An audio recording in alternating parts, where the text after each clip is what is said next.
What is going on? Back at Dave the Confused. This is one of the weirdest videos I think I've done, and I'll tell you why. So this video is about demons, horror movie demons, right?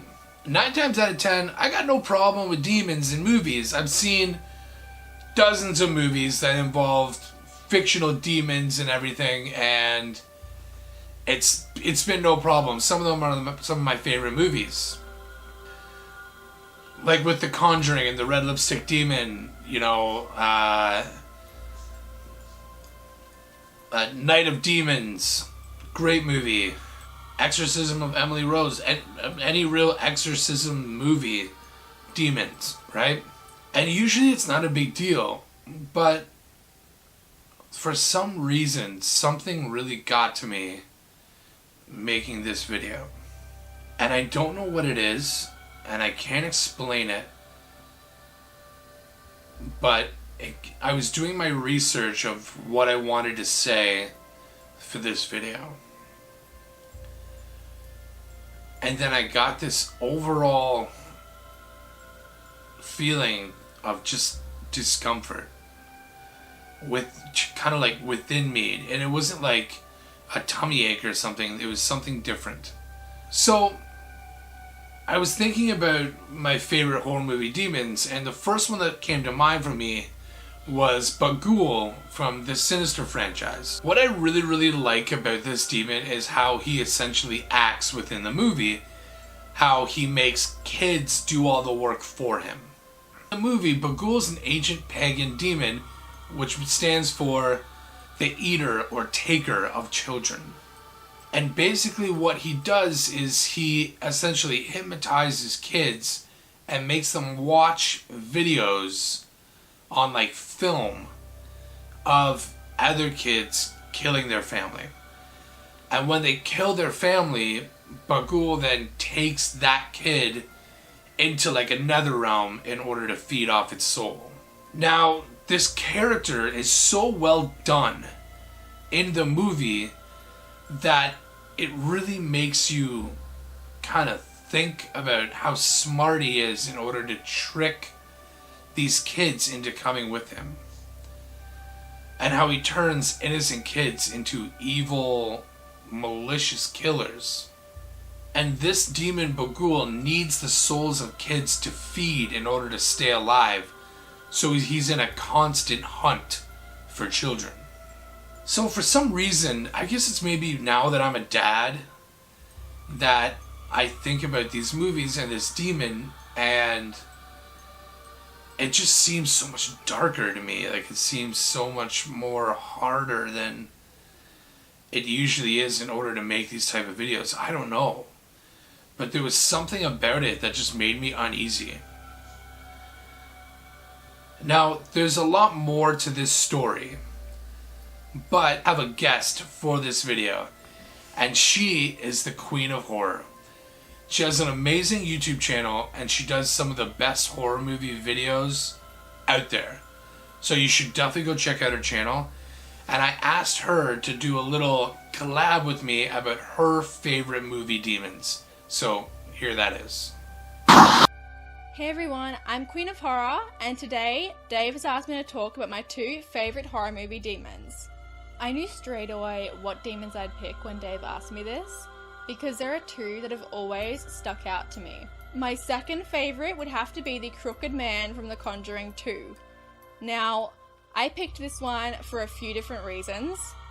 He just immediately sounds creepy, he looks creepy, and he moves creepy. He's the Crooked Man, so you can only imagine how creepy that would look. Plus, James Wan is an incredible director, and he puts so much detail and makes every single one of the demons in his movies look so incredibly creepy. Plus, anything that sort of stems from like a children's nursery rhyme or story makes things so much more creepier to me. I don't know why. They did actually create him from the story inside the movie. Now, I thought I'd actually read you guys the story. There was a crooked man who walked a crooked mile, and he found a crooked sixpence against a crooked stile.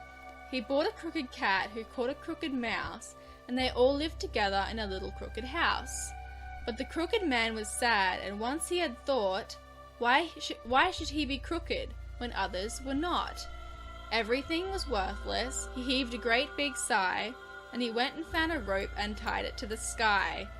Upon a chair he stood, his eyes were blank and dead. Without another thought he went and hung his head.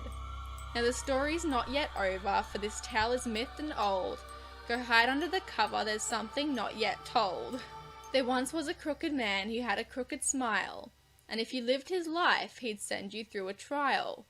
He lives from your torment and makes it full of strife, and he won't be content until you take your life. It also says here there is supposedly an urban legend about the crooked man. They say that if you recite this poem out loud, it will summon a demonic force known as the Crooked Man. Once you recite the poem, everyone in the house is cursed to die by his hands. That would have been nice to know before I read the story. I will let you guys know if I do see the Crooked Man after reading this poem. And my number one favourite horror movie demon would have to be Freddy Krueger. He has been my favourite killer since I first saw Nightmare on Elm Street when I was a kid, and I've just loved him ever since. It's such a fun idea for a killer. You really have no way to escape it, as it's inside your dreams. All you can really do is just prevent it until you finally succumb to your fate. The fact that Freddy Krueger was lightly based on a true story actually makes it so much more interesting. He is twisted, and the fact that he can just control everything because he's just a part of your nightmare makes it so much better. Wes Craven did such a good job in creating Freddy Krueger. I think he will forever be my favorite killer and demon. Those were my two favorite horror movie demons. Thank you so much, Dave, for having me on your channel. So if you have time after this video, go and check out Queen of Horror's channel and subscribe. Her videos are awesome.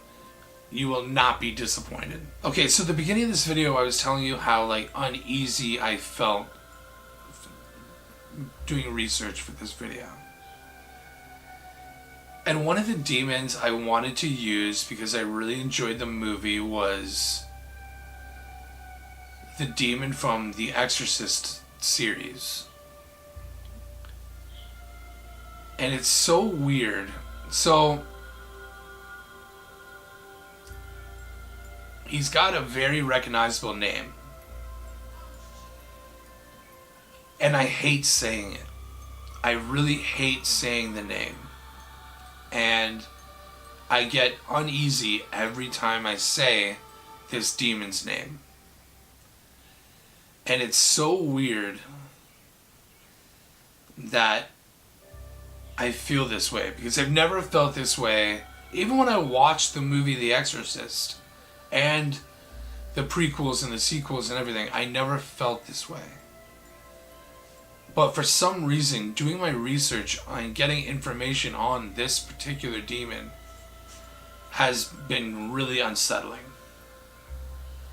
And I feel like if I say his name too many times, or I write it down or something will happen. It's so weird. I've never felt this way before about this kind of stuff. You know, it's crazy because my family is very religious, and my wife is very religious, and I sometimes walk the line and the fence of where I stand where it comes to religion. But I've never once said that I don't think that there is something out there, that there is a higher power, that there is something that's making the world go round. And I believe in science, and I believe in the Big Bang, but that doesn't mean I don't believe in something that cannot be explained. And because I have somewhat of a feeling that there is something good that obviously makes me believe that there is something bad as well. And I do believe in ghosts and spirits, whether they're positive or negative. I do think they exist.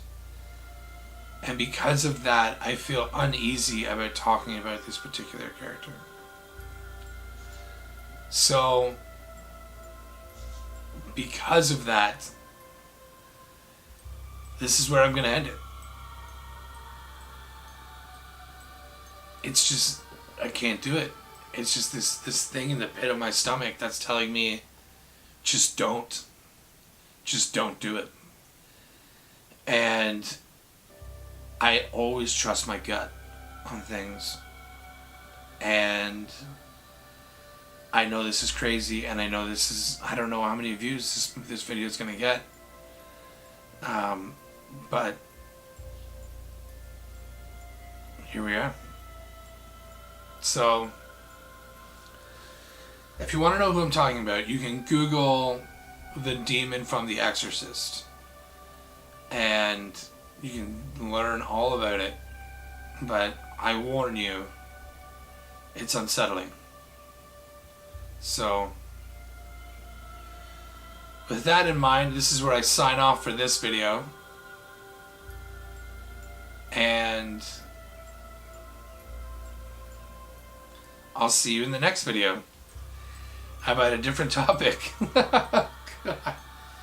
This is so weird. I don't know. I don't know why I feel this way about it, but I do. So,